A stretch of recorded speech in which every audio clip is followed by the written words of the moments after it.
আসসালামু আলাইকুম। কেমন আছেন আপনারা সবাই? আশা করি আপনারা সবাই খুব ভালো আছেন, আমিও খুব ভালো আছি। তো আজকে চলে এসেছি আর একটা রান্নার ভিডিও নিয়ে। আজকে হলো গিয়ে খুবই সিম্পল পুঁই শাক আমি করবো চিংড়ি মাছ দিয়ে।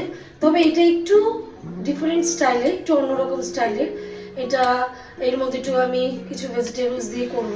তো চলুন দেখা যাক ভিউয়ার্স। আমি রোদ্দুরের মা চলে এসেছি আজকে আরেকটা রান্না নিয়ে। আজকে আমি বানাবো চিংড়ি মাছ দিয়ে পুঁই শাক। তো চলুন রান্নাটা জ্বালিয়ে দিয়েছি, কড়াইও বসিয়ে দিয়েছি। এবার এখানে দিয়ে দেবো আমি আমার পরিমাণ মতো সরষের তেল। সরষের তেলটা আমি একটু গরম হতে দেবো। তেল গরম হয়ে গেছে, এখন আমি তেলের মধ্যে ফোড়না দিয়ে দেবো শুকনো লঙ্কা আর পাঁচফোড়ন। এটা বলেছি একটু ডিফারেন্ট, তাই একটু ডিফারেন্ট করে করছি। এবার দিয়ে দিলাম এটাও সুন্দর একটা স্মেল বেরিয়ে গেছে পাঁচফোড়ন দিয়ে। এবার এর মধ্যে আমি এখন কিছু কেটে রাখা পেঁয়াজ কুচি আমি এখানে দিয়ে দিলাম। পেঁয়াজটাকে একটু হালকা একটু ব্রাউন করে একটুখানি ভাজবো। আমার পেঁয়াজগুলো প্রায় ব্রাউন করে ভাজা হয়ে গেছে। এখন এখানে আমি চিংড়ি মাছগুলো সুন্দর করে ধুয়ে বেছে রেখেছি, সেগুলো এখন আমি এখানে দিয়ে দেবো। চিংড়ি মাছগুলোকে আমি হালকা করে ভেজে নেব। আমার চিংড়ি মাছগুলো এখানে হালকা করে ভাজা হয়েছে।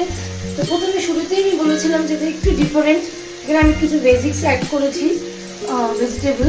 তো তার মধ্যে আমি এখানে কিছু অ্যাড করেছি ধুয়ে রাখা একটু কুমড়ো, একটু বেগুন। আপনারা চাইলে আলুও দিতে পারেন, আরও অনেক সবজিও দিতে পারেন, শিম দিতে পারেন শীতকালে। তো আমি এগুলো দিয়েই করছি। আর এগুলো হচ্ছে পুঁই শাকের ডাঁটা। তো এবার এই সঙ্গে এটাকে আমি ভালো করে মিক্স করবো। সবজিগুলোকে ভালো করে মিক্স করে একটু ভাজা ভাজা করে নিলাম, হালকা করে ভেজে নিলাম। এবার এখানে আমি এক এক করে মশলা অ্যাড করবো। প্রথমে আমি এখানে একটু লবণ দিয়ে দেবো আমার পরিমাণ মতো। তারপরে আমি এখানে দিয়ে দেবো হলুদের গুঁড়ো, এটাও পরিমাণ মতো দেবেন আপনারা। তারপর আমি এখানে দিয়ে দেবো অল্প সামান্য করে কাশ্মীরি লঙ্কা গুঁড়ো দিয়ে আমি এবার সুন্দর মতো এটাকে আবার মশলাগুলো একসাথে দিয়ে কষাবো। এবার আমি এখানে এটাকে ঢাকা দিয়ে দেবো, চাপা দিয়ে দিলাম।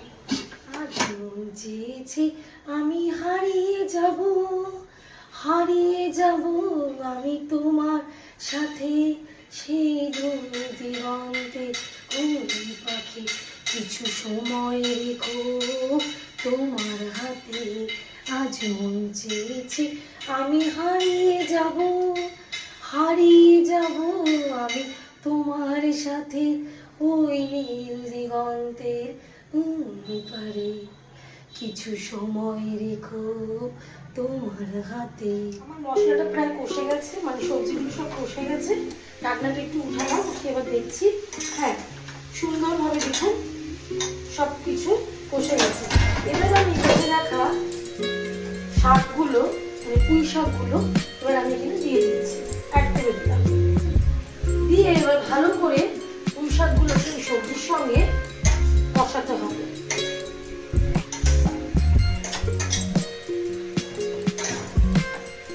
কষিয়ে আমি এবার এটাকে ঢাকা দিয়ে দিলাম। আবার 5 থেকে 10 মিনিট পর আবার উঠিয়ে ঢাকাটা দেখবো।